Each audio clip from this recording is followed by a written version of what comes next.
La mer Mineure est la plus grande lagune d'eau salée d'Europe.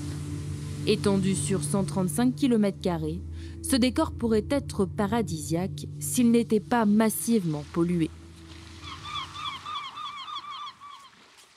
Victoria habite sur ces rivages depuis 50 ans.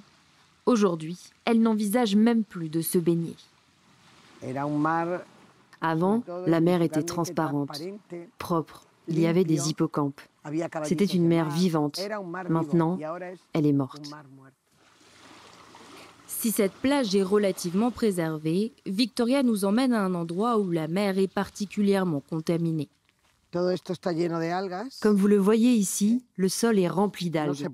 Sentez l'odeur d'œufs pourris qui s'en dégage. Les autorités n'ont absolument rien fait contre ça. La seule chose qu'ils ont fait, c'est détruire cet écosystème. À l'origine de cette prolifération, la pollution urbaine, mais surtout les rejets de l'agriculture intensive. Lorsque les algues s'accumulent en trop grande quantité, elles bloquent les rayons du soleil. Il devient impossible pour les autres végétaux de produire de l'oxygène. Régulièrement, ce phénomène tue des milliers de poissons. En 2016, 80% de la végétation sous-marine était morte. Pour prévenir de nouvelles catastrophes écologiques, Rosé et son collègue surveillent de près la mer Mineure. On a combien de visibilité? 1,4 m. Chaque semaine, ces techniciens d'un institut de recherche mesurent les caractéristiques de l'eau. Un point de la lagune attire particulièrement leur attention, l'embouchure de l'Alburon. Ici, c'est le point le plus éloigné de la Méditerranée. C'est un endroit très sensible parce qu'il n'y a presque pas de courant et l'eau ne circule pas. En plus, c'est ici que se déverse toute l'eau qui arrive de la ville et des champs. En laboratoire, le constat est sans appel. Là, vous voyez, c'est l'Alburon. Sur cette courbe, vous voyez la concentration en nutriments. Elle devrait être de 1,8 mg par litre au maximum. Mais là, on est à 4,5, c'est 3 fois plus que la normale. Jusqu'à 5 tonnes de nitrate pourraient être déversées dans la zone chaque jour. Salut Anna, ça va? Salut. Que donne l'analyse des nitrates? Écoute, la concentration est très élevée si on la compare à celle de l'eau témoin.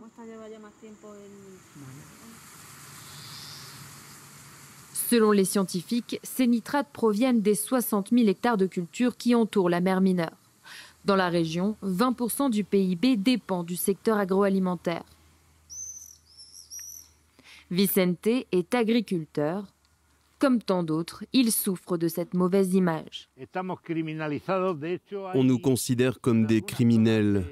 Dans certaines zones de la côte, il y a même, comment vous dire, des graffitis qui disent « agriculteurs assassins, agriculteurs criminels ». Pour réduire l'impact de leur activité, les agriculteurs de la région ont déboursé 100 000 € dans un vaste projet de recherche. Objectif, capter l'eau salée des nappes souterraines polluées pour la dénitrifier.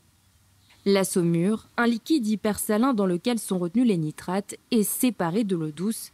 Elle est ensuite déversée dans cette cuve. Bonjour Vicente, comment tu vas? Regarde, on utilise des copeaux issus de bois de citronnier ou d'agrumes. Au contact de l'eau, ils libèrent du carbone dont se nourrissent tout un tas de micro-organismes qui vont ensuite éliminer les nitrates présents dans la saumure. En fonction des températures, on peut éliminer entre 75 et 90% des nitrates. À grande échelle, ce procédé produirait de grands volumes de saumure et personne ne sait pour l'heure où la rejeter sans dommage pour l'environnement.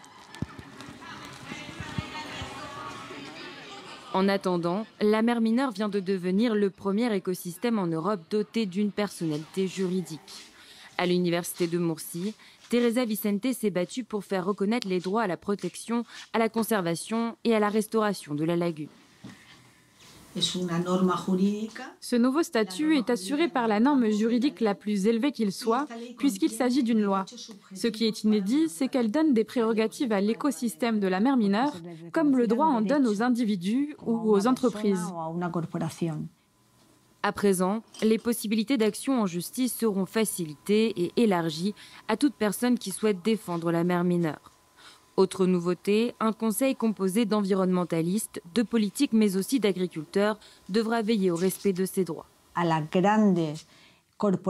Les grandes corporations agricoles sont incluses dans cette loi parce qu'il faut qu'elles soient entendues.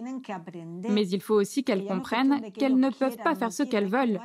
La mer mineure a des droits et il va falloir les respecter. Cette nouvelle loi redonne l'espoir de pouvoir sauver un jour la mer mineure. On estime qu'il faudrait au minimum 20 ans pour que cet écosystème se régénère.